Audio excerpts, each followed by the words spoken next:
nojo, asco, profundo mal-estar e embrulho estomacal. Essas são as emoções únicas que eu consigo sentir quando vejo a reação de certa minoria barulhenta com a chegada de Ioni Sanches, a blogueira da geração Y cubana, ao Brasil. Acusaram ela de agente da CIA, traidora da revolução e por aí vai, né? E outros adjetivos que são típicos dessa gente que, na verdade, come capim de quatro. É preciso dizer o óbvio aqui, né? Não existe hoje em dia, em pleno século XXI, após mais de meio século de ditadura cubana, quem defenda esse regime, quem defenda Fidel Castro, que não seja ou um profundo energúmeno, um perfeito idiota, imbecil, que é cada vez mais raro, porque tanta informação disponível, fica difícil argumentar que é estupidez apenas defender esse regime, ou então se trata de uma pessoa extremamente sem caráter, realmente cabra ruim. Né? E eu acho que esses são 80% a 90% dos casos.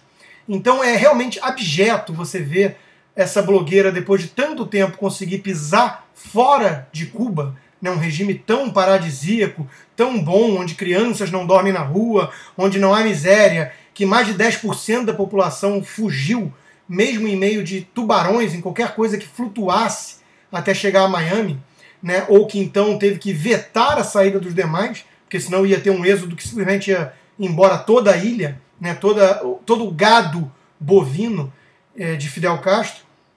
É realmente abjeto você ver essas pessoas se organizando, provavelmente a soldo aí do PT e companhia, para ir então protestar no aeroporto com a chegada da Ioni Sanches. É realmente de uma coisa assim que envergonha qualquer um.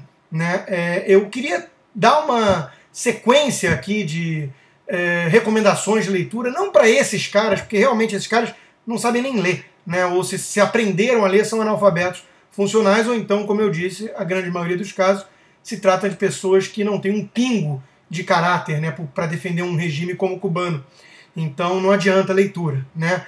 Mas o fato é que vamos aí passar por uma sequência de recomendações que eu acho que pelo menos algumas pessoas um pouquinho mais neutras, né, aquela coisa que tem assim aquele discurso batido, né, de que eu condeno os excessos da revolução e o regime autoritário, mas quando começa com mais, né, eu já fico com calafrios. Mais nada, né, cara pálida? Até porque se for para argumentar com mais, com base em utilitarismo, essas pessoas deveriam soltar fogos de artifício para Pinochet e o regime chileno, né, porque o Chile hoje é o país mais desenvolvido, estável economicamente e tudo mais da América Latina, em boa parte devido às reformas liberais na economia durante o regime Pinochet, que nem por isso, obviamente, é defensável.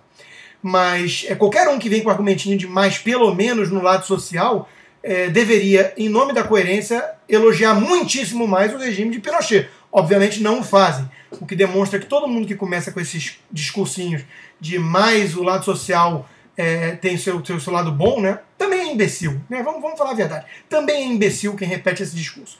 Até porque basta um pouco de estudo, como eu vou recomendar algumas leituras, para saber que não tem nada disso, é um mito. Né? A saúde cubana é um mito, a educação cubana é um mito e os principais indicadores sociais de Cuba já eram muito melhores antes de Fidel Castro chegar lá e destruir o país, e hoje só vem deteriorando, apesar de mesada da ordem de 5 a 6 bilhões de dólares por ano da União Soviética até a sua existência, depois de todos os petrodólares venezuelanos.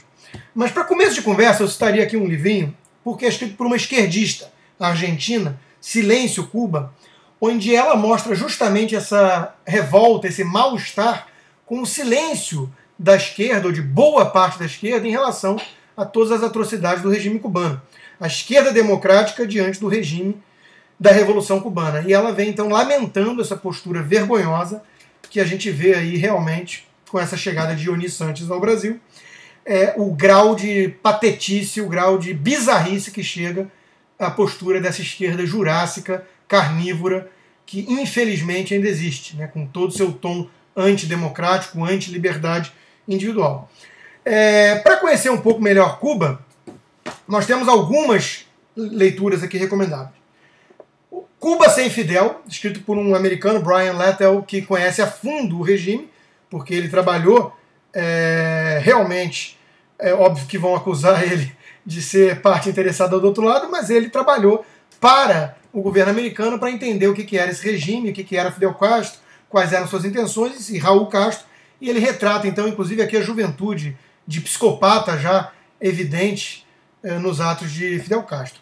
Nós temos A Ilha do Dr. Castro, escrito por um casal de jornalistas franceses que viveram por 3 anos em Cuba e realmente ficaram horrorizados com o grau de atrocidades praticadas pelo regime.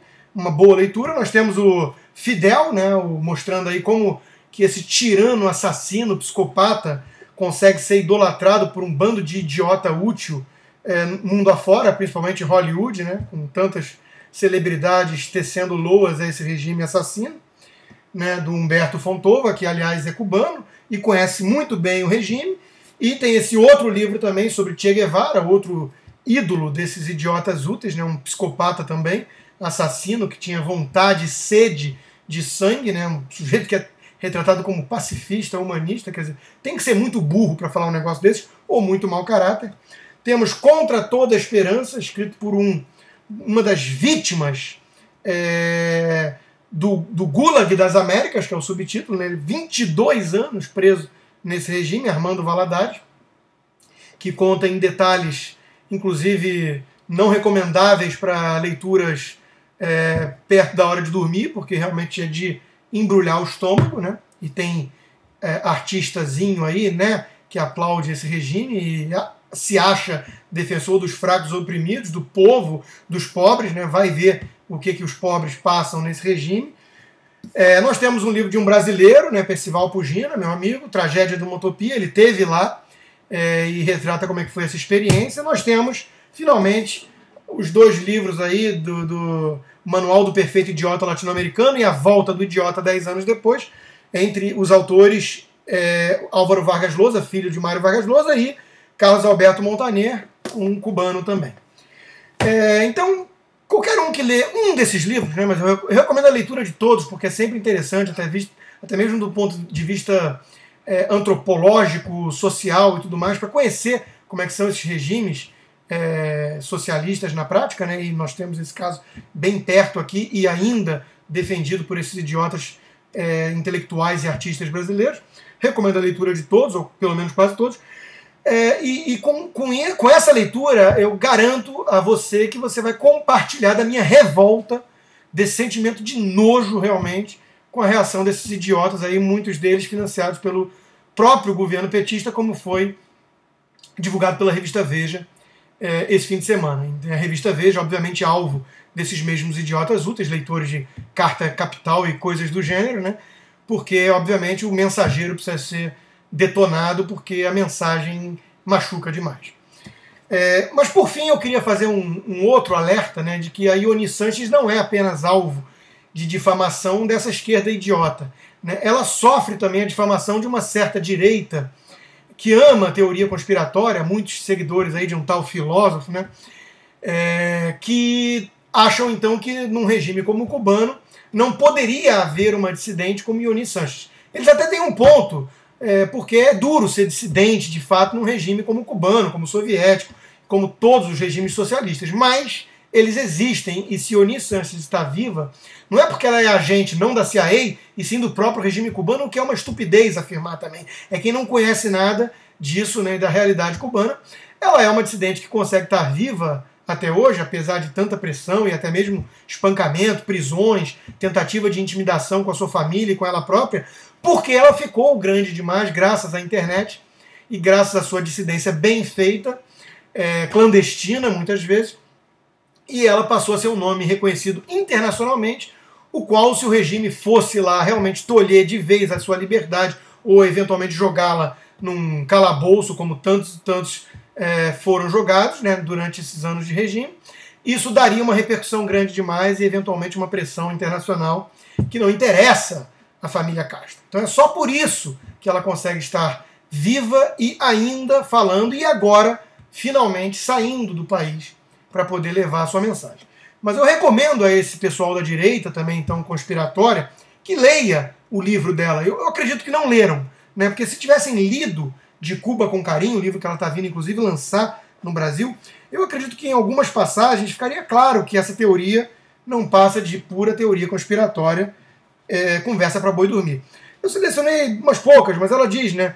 Estou consciente de que me calei, de que permiti que alguns poucos governassem a minha ilha como se tratasse de uma fazenda.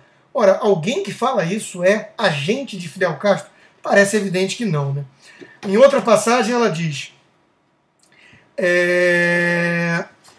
Ela faz uma pergunta, na verdade. Me pergunto, quando a prosperidade deixará de ser vista como contra-revolucionária? Né? Tudo é contra-revolucionário se você fizer uma crítica, uma vírgula, no regime cubano. Querer viver em uma casa na qual o vento não consiga arrancar o teto vai deixar de ser algum dia uma fraqueza pequeno-burguesa? Ela pergunta. Quer dizer, em várias outras passagens que fica evidente que é um ato de coragem a ser aplaudido, né? Esse livro e toda a ação que Ioannis Sánchez consegue colocar em prática para tentar derrubar esse regime cubano e instalar lá em Cuba uma democracia. Isso não faz dela, obviamente, uma libertária, uma defensora do liberalismo clássico, do Estado mínimo, nada disso. Ela apenas pode ser até mesmo de esquerda, né? Mas existe a esquerda democrática, por exemplo, esses tucanos aí, né? Que obviamente não defendem o regime cubano. Então basta isso para ela ser contra o regime. Né? E tanto é que tem um livro que eu mostrei de uma esquerdista criticando o regime cubano. Infelizmente, isso não é tão frequente assim, porque boa parte da esquerda foi conivente com o regime de Fidel Castro, né? O que envergonha, obviamente, a parte da esquerda que não seria tão jurássica, tão carnívora assim, né? A parte da esquerda herbívora, como os autores da Volta do Idiota chamam, né? Então, Ioannis Sánchez tem muito mais coragem do que boa parte aí desse pessoal de direita conspiratória que também acusa ela de ser agente do Fidel Castro. Então, nem lá nem cá, ela é apenas uma dissidente muito corajosa que merece o aplauso não só de liberais como eu, que abominam o socialismo, como de boa parte da esquerda democrática que defende modelos como a social-democracia, né, de bem-estar social. Pessoas que defendem a social-democracia deveriam ter ojeriza do regime cubano. Quem não tem e quem começa com o discurso de que eu condeno os excessos mais o lado social, esse é um idiota, esse é um mau caráter, esse é um socialista envergonhado. Né? Então esses merecem também nosso repúdio e merecem ser jogados aí na lata do lixo da história junto com os socialistas. Hardcore. Mas esse era o tema de hoje. Eu queria aqui colocar o meu desabafo, porque realmente é de embrulhar o estômago. Eu realmente sei que vou dormir mal hoje por conta dessa reação desses babacas, só tem esse termo, né? Com a chegada de Ioannis Sánchez no Brasil. Ioannis Sánchez, seja muito bem-vinda. Você merece o nosso aplauso por sua luta contra a ditadura cubana. Merece todo o incentivo, não só de liberais, não só de conservadores, como da esquerda social-democrática que se preze e que tenha um mínimo de bom senso e de caráter. Era isso.